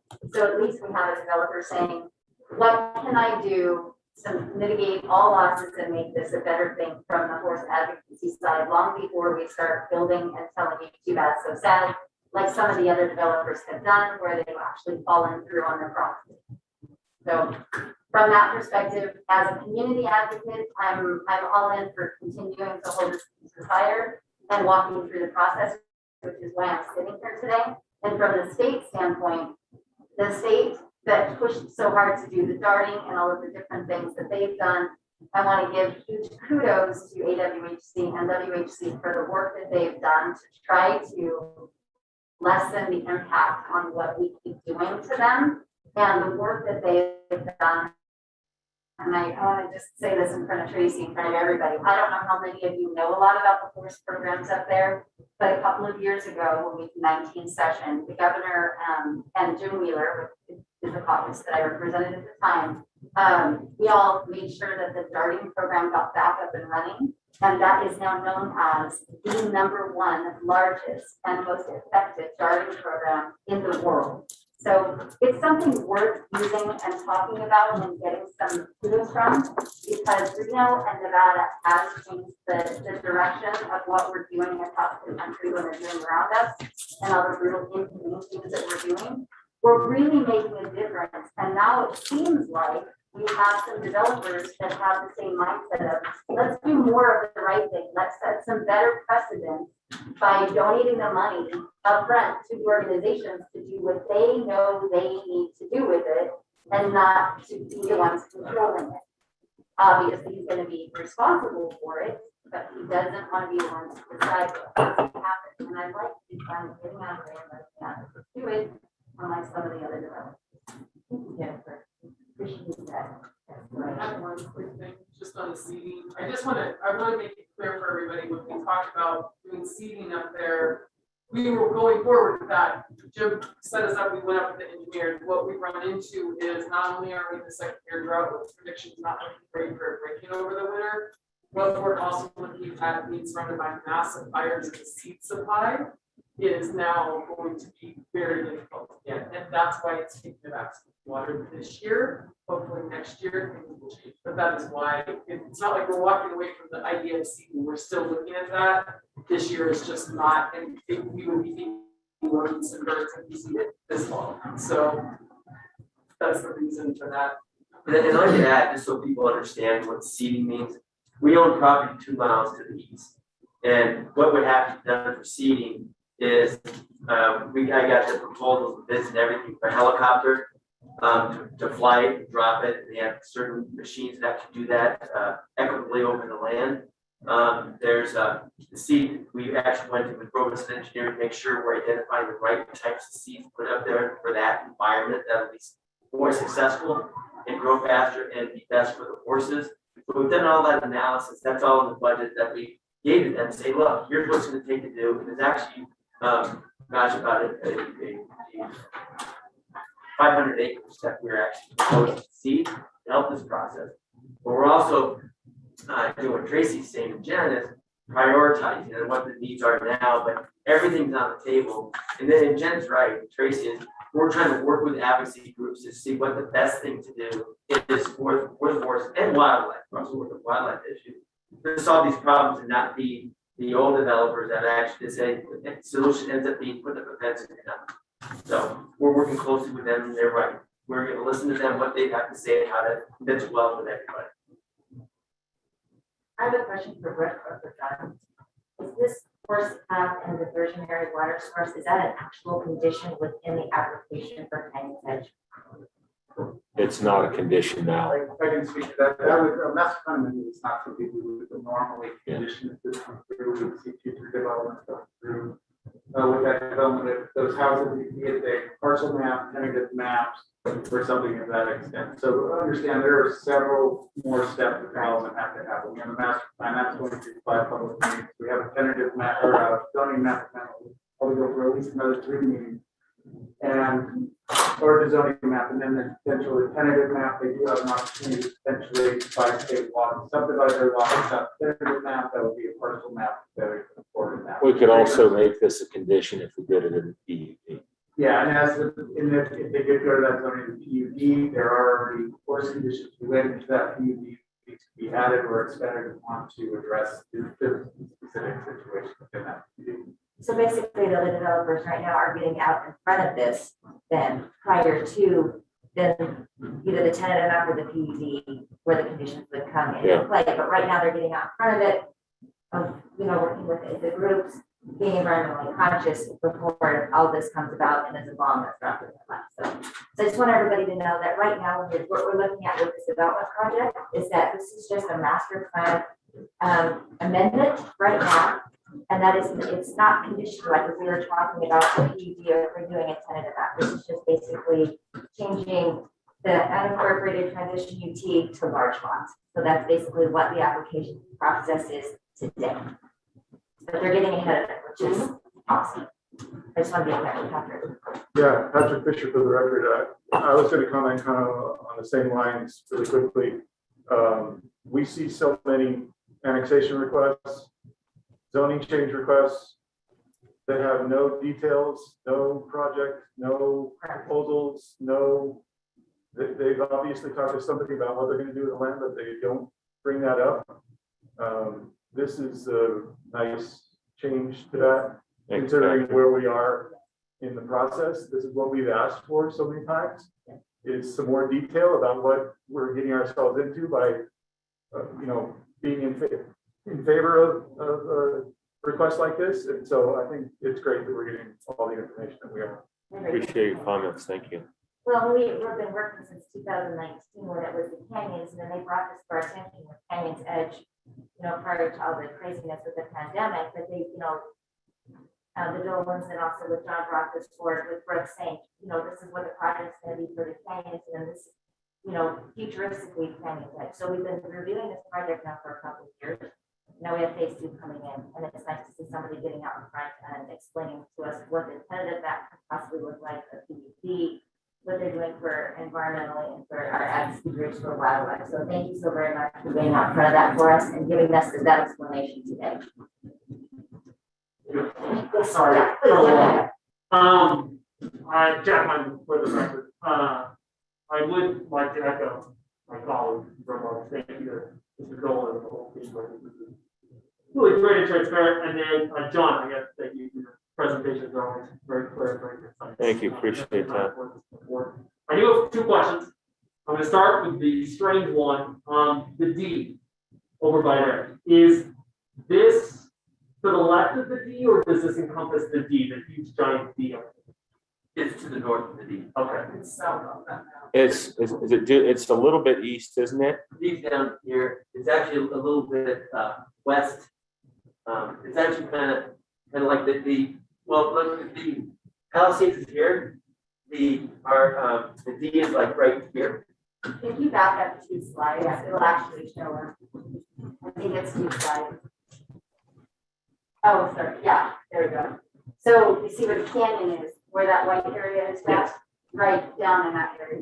Perfect. Does that help? Yes. And the other question is, I remember when the canyons were brought up, the concern about eagles were brought up. Is y'all have anything to add about that? The concern about, excuse me, what was the question? Eagles. Oh, eagles. Before you address that, I want to say one thing. The if you know where the water tank is, right there, it's right there. And so the D is like right here. Okay. And so at this point, the concern with the eagles is inside the canyon area, that's where they are. Don't want to affect the eagles at this time unless they find eagles up in the other area. But when we went out in the fourth side by side, we actually went out. It's been kind of crazy four-wheeling experience. We went out there, and I will tell you, and for those of you that don't do, hiking and biking up in those areas, you do, I do. When you get up into that area and you go up onto the top, it's actually a ton of different really cool photography up there. Most of which, like, I think it was Dawn, I was asking about the photography and how it really is just landlocked. You can't develop past that area in that property. You can develop in other areas in the Virginia Range area, but like right there, you are landlocked literally by the topography. And obviously there's other reasons that they do that, but it's really great because it does give the horses the open range to go up in those areas. My concern was we really are limiting them to, 10-foot narrow walkways where it could become a really dangerous situation. Later, we keep dealing with things as they come, and gravitational management just does not work for me. When the sky is falling at the last minute and we don't pre-plan, even though we've known for years there's little issues, it's just important to point out. That's going to be a huge open range area that we're not going to have to go, oh my gosh, the horse is stuck in the fence again, and have to race Tracy up there at 3 o'clock in the morning like that's the nice part, is there is a lot of accountability from the developer in this case, just going, here's a lot of open land, and to be able to see 500 acres when we are ready to do it, and put the money aside in advance so that it's there as an upstanding, forthright option. I think it's a good deal. It's one of the first ones I've seen, so. I wanted to ask a question on the so this gives you, bear with me that we, didn't have the ammo for these types of questions, but I think we're on the same sheet. You can see if you look at the band of green, again, that drainage course, that's improved the canyons. I think it's about a shadowing, it's something like this. So if there are eagles present, they're off the property, I'm not dodging it, because that's a responsibility, Jack. I'm talking to staff, talking to regional planning about this, but that is that canyon that we're talking about. And there's some discussion about presence. What's that? Okay, so there you go. So you know that, right, Tracy? So take a little bit more. So from city staff point of view, we have spoken to the Nevada Department of Wildlife and work through them. Also, I have spoken to federal. Wow, the longest been at a meeting for 6 lots. So we're working on that. We're very conscious of that. We'll move through this as development is proposed. Land use development is required as part of there that they will have to put together a management plan and work with federal agencies and any responsible agencies to make sure that plan. A lot of that, make sure you're not disturbing the certain period. So construction could be limited or could be other limitations that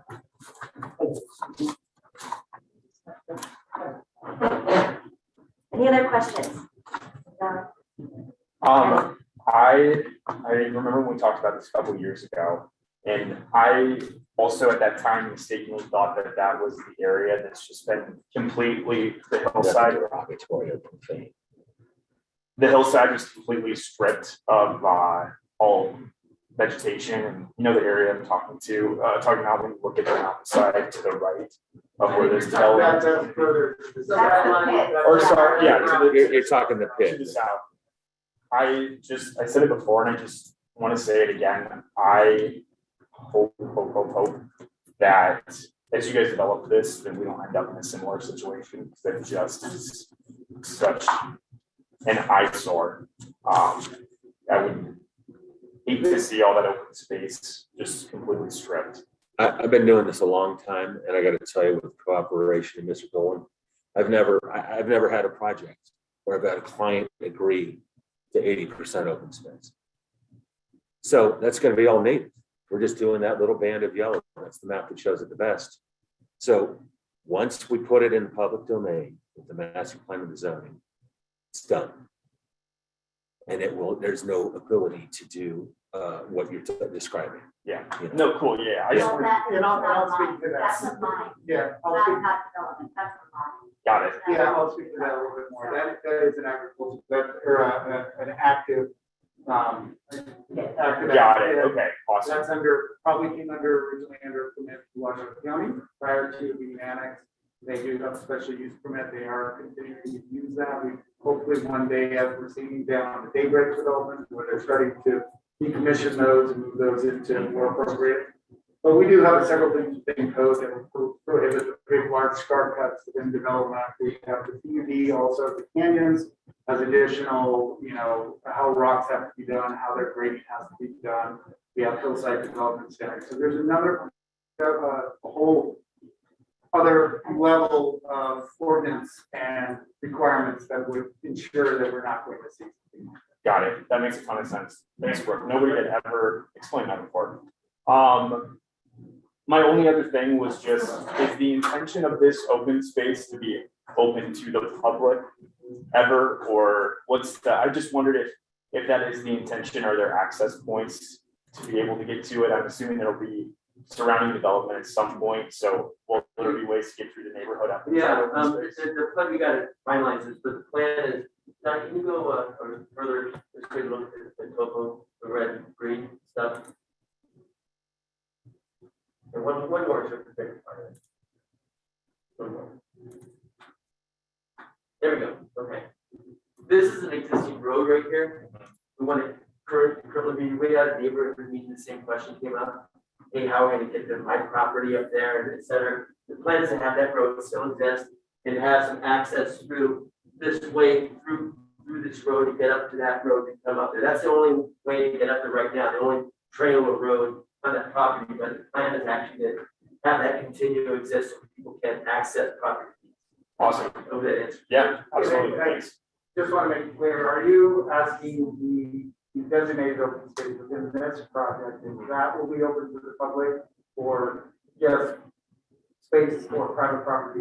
The open space that we're describing here, and yeah, which is curious. And this would be, obviously, it's up to the applicant, the landowner, if they want, depending on how they do their deed or what they do. What we have seen on the Canyons project, Lotus has a fair amount of open space to the open hillside. We have, as one of those conditions, require that to be publicly accessible, okay. So that if it does, it is maintained and taken care of by the HOA, but the public is. Now this, as this comes through, this would be determined as we move more into that tentative map stage or that stage of where that happens. We have seen that on the project. Are you, I know you're pretty far in this process, so are you guys at the point where you're willing to say that is the likely case with this? What? Is the likely plan for this open space to be public access? Yeah, and these in particular that road, because obviously, there's hiking that can be done right here, but it's a hill. You gotta be a master Yeah, no, I know. I used to live right down the hill there, and it is a challenge. Yeah. But I was just curious, and that makes sense if there's going to be access to it through the neighborhood too. Yeah. Awesome. Thank you. Other questions, board members? I have a question. Donna? Okay. Does somebody else have a question? I can wait. Go right ahead, please. Okay, I might be a little confused about, since the audio is breaking up a little bit. I believe you just said that the open space designation would be open to the public and people could walk through this private property. Yes, And so the people who buy the houses are going to understand that if they want to keep other humans off their property, they'll have put fences around their backyard or something like that. Because their property, yes, exactly. because you're sowing, I mean, these are large, long parcels, right? So each of those homes will own one of those large, long parcel that has unbuildably steep slopes on it. And they're going to be, that's going to be in a covenant or something so that they know that it's their property is actually accessible to the public, whether they like it or not. Well, I'll say it this way. Ultimately, our fencing program as it relates to the homes and the wildlife is going to be worked on with us, with Tracy and Jen to make sure that it accomplishes all the goals. I mean, we don't have locations for fences yet for a purpose because we're working with Tracy and Jen and their team to say, where's the best place for it for the wildlife plan as well. So it's dual here. Obviously, I understand that. I guess I'm having a conceptual hurdle about maybe not understanding what you said, which is that the open space designation. Okay, maybe I should back up. Is that within the city sphere of influence? So it's a city master plan designation, or are we in a county? Isn't that a city master plan designation of open space? Yeah, this 80 acres, what they're proposing is that part of the streamways and open space would be within the city. It's both within the sphere of influence. Okay, so Countywide, but it is within, this has been annexed, it is within the jurisdiction of the city.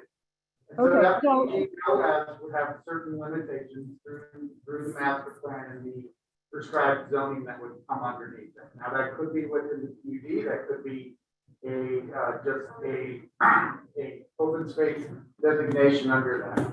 Now the further level, I think what you're trying to speak to is how do we allow public access within private property and those private property owners being aware of that ability of the public to access their property, correct? Correct. And so that could be done, that's going to be up to that's determined by the applicant or the landowner how that happens. We've seen it done through deed restrictions, we've seen it done through land trust, we've seen it done through conditional conditions of approval through the city of Reno. So there's many mechanisms that can happen. It's really up to the applicant to decide the importance of that and the importance of when that comes down to that time of how they are willing to restrict their land and offer that. So then another process question that I have is, if this has become a city, say 80% of this property is zoned PGOS, or I think that's it. Okay, and so the statement is, therefore, all future considerations of anything else are off the table. I think I said this earlier, but I'm not seeing that. Master plans get changed, cuts and fills and waivers and 30% slopes get built in this universe of today. So I'm not seeing how that's a permanent thing unless it is a PUD, in which case it's a very specific handbook.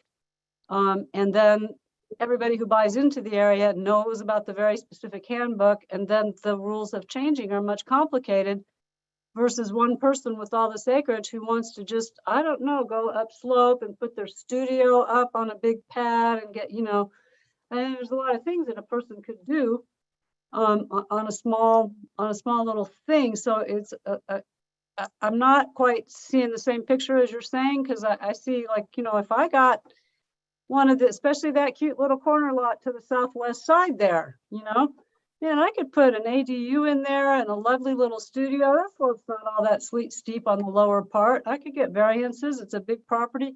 I could put a couple structures there, and then I really wouldn't want anybody wandering across. So those kinds of conceptual ideas are great, but as the woman that I didn't catch her name was saying earlier, it's great what you guys are doing. But unless it's actually a package deal and there's something up front, it doesn't really mean a lot. Like you can get the zone change, but it doesn't really mean a lot about what will happen in the future because the zone can change, you know? And PGOS lets, you know, what is it? Isn't there, let's see, open space parks, greenways and open space, I think is what that is. But there's a whole host of uses allowed under there that don't involve undeveloped space. Hey, Donna, I just want to bring this back to Laura, excuse me for just a minute. We're talking about, what we're talking about today is an amendment to the master plan for designated from UT to large lot. So I think the discussion that we're having may be well served at the next stage if we're coming back for a PUD annexation, whatever that is. But today we're just talking about changing it from UT to large lot. Yeah, and I would like to just add that that has changed. In working with the developer and their representative, that has changed. They're now looking at doing a small portion of single family that would match the adjacent single family master plan, and then putting that large portion within the PGOS, so the Parks and Greenways and Open Space. There are a lot of uses within that. We would have to see a comparable zoning coming under that. That could be a PUD, that could be just strictly open space, that could come in many ways. But because of the constraints of that site, we have the site development ordinance, we have things that really start to limit the amount of units you can build, limit where you can build. And so there is a certain amount of insurance. And did we know that to do anything past that PGOS or what it would allow would once again require a master plan amendment, a zoning map amendment, and a full public process. And so there is that public process. Once again, you can go forward with PUD and ask to amend that PUD also. So a PUD doesn't provide any more protection than any other standard zoning would. So Donna, thank you for your comments. They're duly noted. I just want to make sure, we could sit here and hash this out all night, but sitting here today, we're talking about what the items are on the table. And that is, taking this amendment from UT to large lot. And so we want to actually engage in this conversation again when they come back for the next step. Okay, thank you. Thank you. Any more questions? Anybody? Now also board members, they don't do the paper form anymore. Everything is online and Nick said it's attached to your packet. And just to chime in, Julia said that the link doesn't work, but if you copy and paste that link into your browser, it should work. I can also email everyone that link again, just since it didn't work on the agenda. Thank you so much. All right, thank you so much. Thank you. Thank you so much. Thank you all. Once again, if you have any additional questions or anything, please just reach out to me personally in the process or anything, or if you want to do a little bit more, please reach out. Thank you all. All right, moving on, we're going to go to item number 2, board commissioner reports and announcements. Nick, do you have anything for us? I do not. Councilwoman is not here. We will move forward to item number D, future agenda items. Board members, any future agenda items for next month? And we have I believe anything anybody like to see on the agenda? Thoughts, any concerns?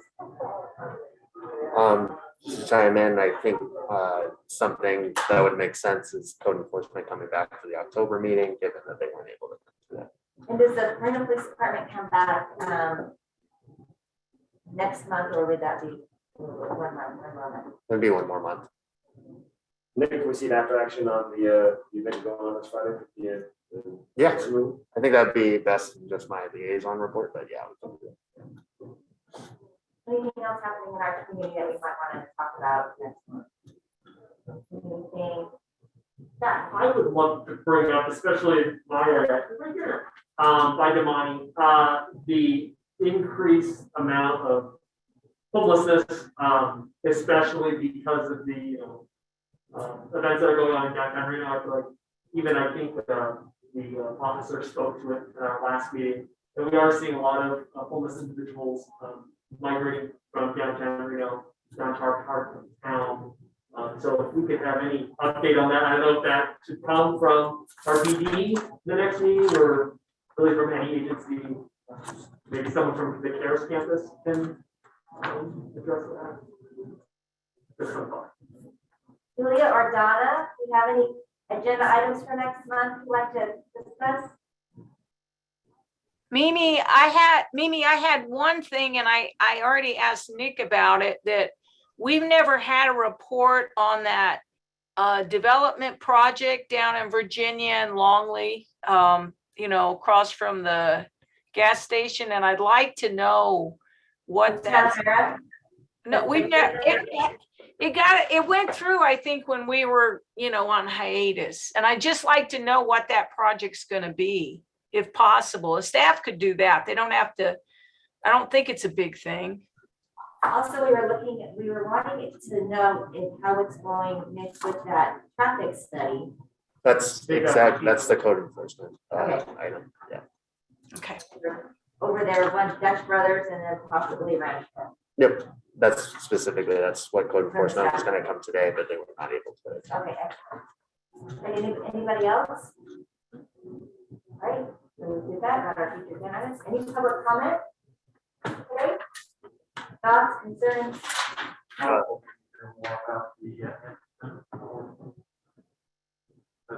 May not be a subject for this.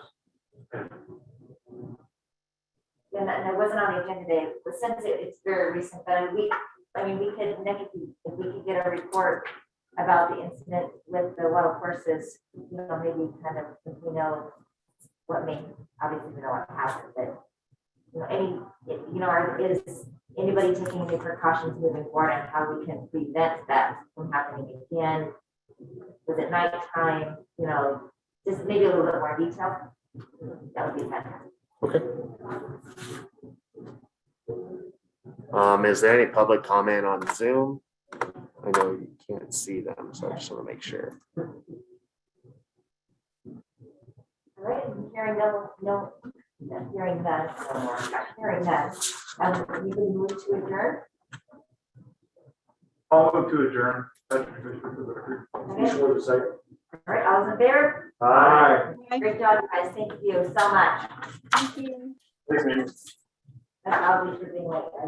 I don't. That's better. Thanks, I all. was late and I got called out.